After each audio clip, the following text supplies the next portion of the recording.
वंदे लोक तिलकम शाश्वत वार्ता विभूषणम अमृतकृत्य सारणम प्रबुद्ध लोक जीवनम प्रणय परमदह याग दीपनम वंदे जीवन जीवनम सत्यपुरुषम वंदे पुरुषोत्तमम। परम प्रेममय युग पुरुषोत्तम से श्री ठाकुर जी के चरणों में कोटि कोटि प्रणाम। परम आराध्या जगतजननी से श्री बड़मा के चरणों में कोटि कोटि प्रणाम। परम पूज्यपाद युगाचार्य देव से श्री बड़दा के चरणों में कोटि कोटि प्रणाम। परम पूज्यपाद वर्तमान आचार्य देव से श्री दादा के चरणों में कोटि कोटि प्रणाम। सद्दीक्षा तुई एखनी ने इष्टित राख सम्प्रीति मरण तारण ए नाम जोपे काटे अकाल यम भीति। श्री श्री ठाकुर जी की वाणी। श्रुधि श्रोतागण, इष्ट प्राण गुरु भाइयों बहनों माताएं, मेरा हार्दिक जय गुरु प्रणाम। पूर्व के भयंकर महाप्रलय के एपिसोडों में अभी तक हमने सुना एवं जाना कि जीवन में इष्ट प्राणता का कितना महत्व है और इस इष्ट प्राणता का उद्भव एवं विकास होता है सद्गुरु के निकट सद्दीक्षा की प्राप्ति द्वारा। इसलिए परम दयाल श्री ठाकुर जी वाणी के माध्यम से हमें इंगित कर दिए हैं सद्दीक्षा बिना काल विलंब किए लेना चाहिए। उपरोक्त परम प्रेममय श्री ठाकुर जी की वाणी का भावार्थ है सद्दीक्षा तुम अभी लो, इष्ट में सद्भाव भक्ति बनाए चलो। इस मृत्यु त्राणकारी नाम जपने से अकाल मृत्यु का जीवन में भय नहीं रहता है। हमने आगे भी इष्ट चर्चा में जाना समझा कि जीवन में इष्ट प्राणता के द्वारा आपद और महाविपद पर जय प्राप्ति कर सकते हैं। परम प्रेममय युग पुरुषोत्तम श्री ठाकुर अनुकूल चंद्र जी कहते हैं जीवन के आदि में, मध्य में एवं अंत में सभी अवस्थाओं में जिस वस्तु की आवश्यकता है वह है इष्ट प्राणता। Children, you must fix your attention at the root of the nose to have you and draw the spirit on the word. This is my policy when I was Jesus you can search holy book. पुण्यपुथी तीसरे दिन की वाणी का एक अंश।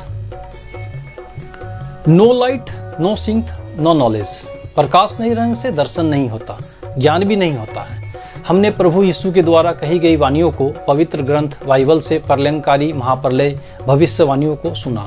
अब आगे दयाल ठाकुर एवं श्रद्धेय ननिदा के मध्य होती कथा वार्ता को सुनते हैं जो है सील्ड ऑन द फॉरहेड एवं त्रिपुटीय आज्ञा चक्र पर ध्यान की बात। परंतु उसका निचोड़ वही जा पहुँचता है जो है इष्ट प्राणता। कैसे वह आपके निकट प्रस्तुत है। श्री ठाकुर जी के सामने उपस्थित भक्तगण मानो अपनी सांसें रोके ननिदा के मुख से प्रभु जीसस क्राइस्ट की वाणी सुन रहे हैं। सभी की आंखें अब दयाल ठाकुर की ओर हो जाती है। सभी के मुखमंडल भयाक्रांत है तथा सभी मानो अपने जीवन स्वामी परम प्रेममय दयाल ठाकुर के मुंह से इस महाविनाश से परित्राण पाने का पथ सुनना चाह रहे हैं। परित्राणाय साधूनाम विनाशाय दुष्कृताम धर्म संस्थापनार्थाय संभवामि युगे युगे। उपस्थित भक्तों की यह आग्रहकुल सच्चे मन की मूक प्रार्थना प्रभु को दर्वित कर देता है और वे ननिदा की बातें समाप्त होते ही पूछ बैठते हैं अच्छा तुम्हें सील्ड ऑन द फॉरहेड दिए की बोझो। अच्छा तुम सील्ड ऑन द फॉरहेड भाल पर अंकित से क्या समझते हो। ननिदा को उत्तर देने में हिचकिचाते हुए देखकर श्री ठाकुर पुनः कहते हैं कहो ना बोलो ना। उपस्थित सभी शांत हैं तथा अब ननिदा की ओर देख रहे हैं कि वे क्या उत्तर देते हैं। श्री ठाकुर भी अब छोड़ने वाले नहीं हैं। समझकर निरुपाय होकर ननिदा कहते हैं आमराव तो आज्ञा चक्र ध्यान कोरी, हम लोग भी तो त्रिकुटी अर्थात आज्ञा चक्र पर ध्यान करते हैं। यह कहकर ननिदा चुप हो जाते हैं।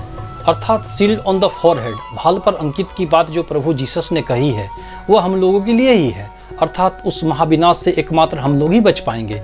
कारण हम लोग ही श्री ठाकुर के आदेशानुसार आज्ञा चक्र अर्थात त्रिकुटी पर ध्यान करते हैं। श्री ठाकुर मानो ननिदा के उत्तर से संतुष्ट नहीं होते हैं और उनसे कहते हैं ता कोईते पारो, ऐसा कह सकते हो। दूसरे ही क्षण परम दयाल ठाकुर जो अब तक तकिया का सहारा लिए लेटे लेटे बातें कर रहे थे एक ओजस्वी भाव के साथ उठ बैठते हैं तथा गुरु गंभीर भाषा में बोलते हैं आसोल जिनिस की जानेन केष्टोदा, आसोल जिनिस होलो इष्ट प्राणता। असली चीज क्या जानते केष्टोदा, असली चीज है इष्ट प्राणता। यह बात उच्चारण करते समय श्री ठाकुर के ललाट, उनकी नासिका, गाल, संपूर्ण देह और मुखमंडल से एक ऐसी दिव्य ज्योति विच्छुरित होने लगती है कि उपस्थित सभी अपलक अवाक उस अपरूप दिव्य छवि को निहारने लगते हैं। महाविनाश से परित्राण दिलाने वाली उस अमृतवाणी को प्राण भर कर पान करने लगते हैं।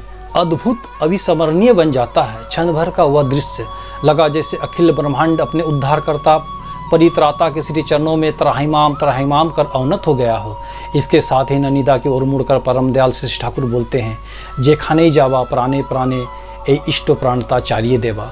जहाँ भी जाओगे प्राण प्राण में इष्ट प्राणता को संचालित कर दोगे। महाप्रलय की उस अवस्था में, आपदा की संकट की उस भयंकर घड़ी में जीवन की रक्षा के लिए अव्यर्थ अवाध रामबाण की तरह कालजयी परम संजीविनी जिस महामंत्र को स्वयं विपद भंजन व्यथाहारी मधुसूदन के श्रीमुख से श्रवण किया सभी ने, वह इष्ट प्रांता आखिर है क्या? ननिदा के मुंह से सील्ड ऑन द फोरहेड भाल पर अंकित का अर्थ सुनकर परम दयाल श्री ठाकुर संतुष्ट नहीं होते हैं। ननिदा के अनुसार उस महाविनाश की घड़ी में हम लोग ही बच जाएंगे, रक्षा पाएंगे। कारण अज्ञा चक्र अर्थात त्रिपुटी पर दयाल ठाकुर के आदेशानुसार उनके श्री चरणों के अनुगत शिष्यगण अर्थात हम लोग ध्यान करते हैं, किंतु श्री ठाकुर ननिदा के उस अर्थ या उसमें छिपी उसकी व्याख्या से संतुष्ट नहीं होते हैं। एक दिन केष्टोदा के साथ यूं ही बातचीत के सिलसिले में श्री ठाकुर उनसे कहते हैं, यहाँ सत्संग पर जो लोग हैं सभी जो मुझ पर प्रेम के कारण ही हैं, ऐसा नहीं सोचेंगे। ऐसे लोगों का अभाव नहीं है जो मुझे भगवान कहकर प्रचार तो करते हैं, किंतु स्वार्थ एवं अभिमान पर आघात लगने से तत्क्षण मेरे इंटरेस्ट स्वार्थ को सेक्रीफाइस त्याग कर सकते हैं। जो प्रवृत्ति के कारण हमेशा मेरे इंटरेस्ट स्वार्थ को सेक्रीफाइस करते हैं, समझोगे वे मुझे किसी भी क्षण अस्वीकार कर सकते हैं, त्याग सकते हैं। बातें कठोर लगती है, किंतु यही मूल चीज। घर के पोसे हुए मैना पर भी मनुष्य की जो प्रीति और ममता होती है, आजीवन यजन याजन इष्टवृत्ति करके भी अनेक लोगों को की इष्ट पर वह प्रीति और ममता नहीं होती है। इसी से हर चाल चलन होता है कृत्रिम।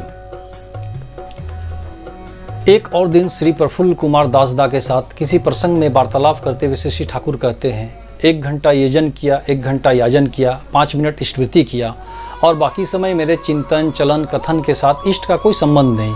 यह किंतु लंगर डाल के नाव खींचने जैसा ही होगा।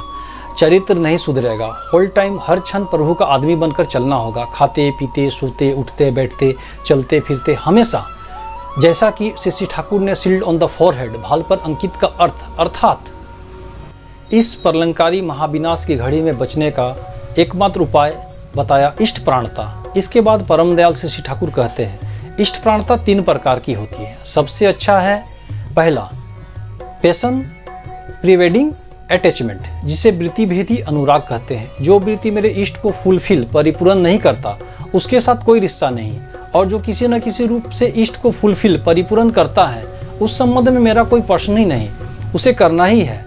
और दूसरा एक प्रकार है पैशन कॉम्प्रोमाइजिंग, प्रवृत्ति के साथ समझौताकारी। मेरे कॉम्प्लेक्स प्रवृत्ति के साथ जितना भर मेल खाता है इष्ट को उतना भर ही फॉलो अनुसरण करता हूँ। तीसरा और निकृष्ट है पैशनेट प्रवृत्ति मुखी। यहाँ इष्ट को अपनी वृत्ति के फुलफिलमेंट पूर्ण के लिए यूटिलाइज व्यवहार करता हूँ। हे ठाकुर, मैं तुम्हारी कितनी भक्ति करता हूँ, पुकारता हूँ, दिन रात रोता हूँ। ठाकुर, उस लड़की से मेरा विवाह यदि करवा दो तो तुम प्रकृत सचमुच में ठाकुर हो, तब तुम्हें भोग दूंगा, जल दूंगा इत्यादि। सूत्रांक, इतनी सारी बातों का जो निचोड़ निकलता है। सारा जीवन पूजा पाठ कठोर जप तप ध्यान धारणा अज्ञा चक्र या त्रिपुटी पर ध्यान करके भी मानव उभर नहीं सकता, बच नहीं सकता, उद्धार नहीं पा सकता।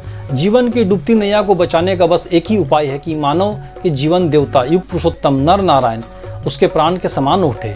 जीवन या मंगल की सहज जीवंत मूर्ति इष्ट गुरु पुरुषोत्तम अगर किसी के प्राणतुल्य हो उठते हैं तो उसे ही कहते हैं इष्ट प्राण, और वही भाव हुआ इष्ट प्राणता। बनाया है तुम्हें जीवन का ध्रुव तारा, अब होगा नहीं कभी पथारा। प्रत्येक जीव के जीवन के ध्रुव तारा इष्ट सदगुरु, जिसके मन कर्म वचन में हर गति में हर अवस्था में उसके प्राण के समान उठते हैं, वही इष्ट प्राण या वही है इष्ट प्राणता। युग पुरुषोत्तम या इष्ट का स्वयं को शिष्य या अनुचर कहकर भी जो मनसा वाचा कर्मणा सर्वधा उनमें समर्पित प्राण नहीं है, वह जब तप ध्यान धारणा भक्ति ज्ञान की चाहे जितना भी ढोंग या नाटक करे, सर्वेश्वर के समक्ष सर्वज्ञ पिता के सामने उसका पोल खुल ही जाएगा तथा विधाता की यह सात्वत सनातन वाणी वहाँ मुखर उठेगी।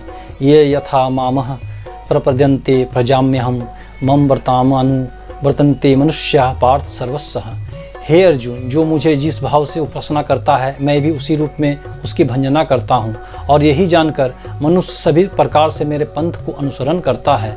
तुम जैसा राम के वैसा तेरा राम, दाएं जाओ तो दाहिने, बाएं जाओ तो बाम। जय गुरु, वंदे पुरुषोत्तमम।